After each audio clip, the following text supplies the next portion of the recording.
Something else that we've loved this year, all the people we speak to on the sofa, we're very lucky to have, you speak to famous people, but, you know, politicians, performers, personalities, but actually it's the stories of real people who have fought adversity or, you know, just faced really big challenges, and it's those ordinary people who've done extraordinary things that inspire us. Yeah, we've been talking about it this morning, and with 2016 drawing to a close, we thought it'd be a good time to talk about what has inspired you. And we've brought together some old friends who've we've met during the year. Some of the breakfast guests have inspired us with what they've done and achieved. We have Nicola Murrells, Colin Hegarty, Jeanette Benadi. Did I say that correctly? You did, yes. Thanks. And Helen Butters. Good morning to you all. Good morning. Good morning. So Nicola was saying to us, so who are you going to go to first? You weren't supposed to say that. Always here to make our guests feel comfortable. So Nicola, let's just explain to viewers. I spoke to you not so long ago at Maggie's Centre, Christie Centre in Greater Manchester earlier this year. And just tell us why I was talking to you. So in 2013, I was diagnosed with bowel cancer and went through lots of different, obviously, battles, etc. If I sound a bit weird, I literally had treatment yesterday, so I'm full of steroids and full of morphine, so I might sound a little bit slurred. Look, thank you so much for coming in, even no worries at all. though it must be really physically draining. Thank you. And decided halfway through that I wasn't going to have any more morphine. I wanted to take the immunotherapy route. And I also decided to start writing a blog to get my story across so that it hopefully helped people. This year, unfortunately, my diagnosis was reduced to 6 to 9 months and then to 9 weeks. That was about the beginning of September, and as you can see, I'm not dead yet. So, you know, well, one of the things that was so inspiring when we spoke to you, and so many viewers responded to what's happening with you, is that you just said, I have an attitude. I do. And I am not going to be beaten. My husband hates it, bless him. He puts up with a lot, to be fair. Yeah, and it was just, obviously it was devastating, and I allow myself what I call my pity party. So I give myself 24 hours, whatever the news is, to feel sorry for myself. I can cry, I can get angry, whatever.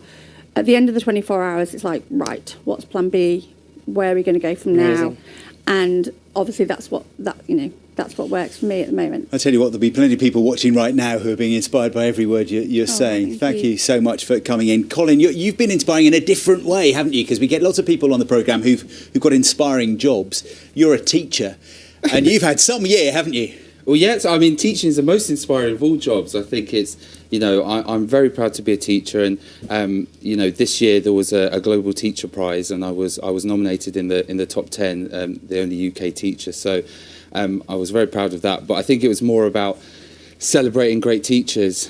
Teachers and education is the key to a lot of the world's solutions, and I think it's really important that teachers have an elevated status and everyone celebrates the amazing work that they do. So you're being inspiring, but who and what inspires you as a teacher?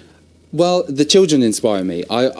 Maths is obviously my favourite subject, and the reason I love maths so much is I think that a lot of children don't like maths and actually love that element of it, because maths is either right or wrong. If you're right with it a lot, you feel great. If you're wrong with it a lot, you feel bad about yourself. So it's a great opportunity to turn a negative into a positive, learn from mistakes, and learn that with hard work and dedication, you can achieve great things in your life. Well, talking of numbers, we have spoken to 4, but we're subtracting 2, and we have 2 of the 4 women crew who made up the Yorkshire Rose. That was your name, wasn't it? Yeah, because it just rolls off the tip of the tongue, and we spoke to you throughout that whole journey. So 3,000 nautical miles across the Atlantic Ocean.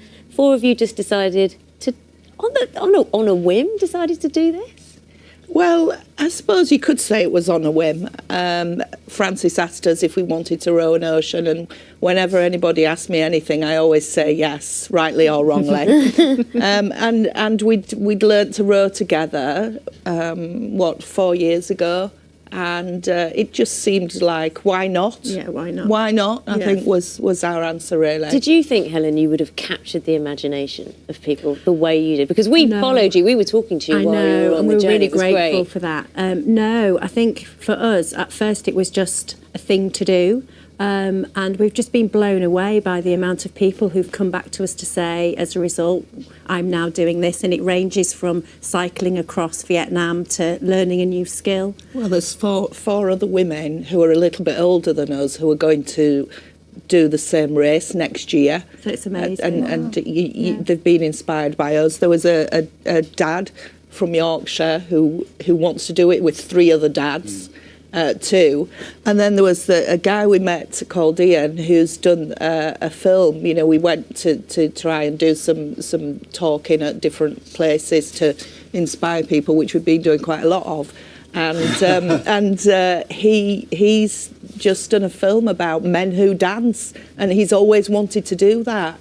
So it's really lovely. Wherever we go, it seems like there's this trail of, oh, if you can do that, right, I can do this, and it's just fantastic. Oh, it's great to have you Nicola, back with us. as you're fighting cancer and being so open about it, you must hear from other people who say, you're inspiring me. In return, what does that give you? So I think, intentionally it was about writing the truth, so I don't hold anything back, literally. I think I said before, the first time I started writing my blog and I'd got the squits, I'm allowed to say that, I got the squits really badly, and I put it online, and one of my friends, Lauren, said, do you realise you've just told that to 20,000 people that you can't stay off the toilet? But in return, lots of people come to me either for advice. No, I'm not obviously medical in any stretch of the imagination, but in terms of what questions I ask doctors, how I challenge it, or likewise, they just want to tell me their story. So it might not have a happy ending, it might be a really tough battle I'm listening to, but the very fact that they've tried to get in touch, have written down what they're going through, which is heartbreaking, is inspiring on its own.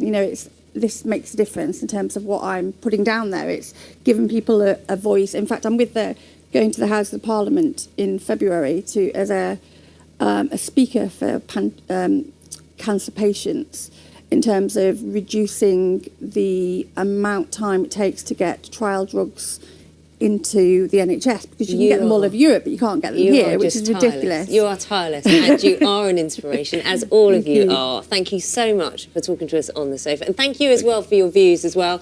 Jane Spate said her daughter-in-law has inspired her this year. She lost her dad to cancer 3 years ago, her mum to cancer 8 weeks before her wedding to Jane's son. She's wonderful. Her wedding day was faultless. She carried on and made it a day to remember.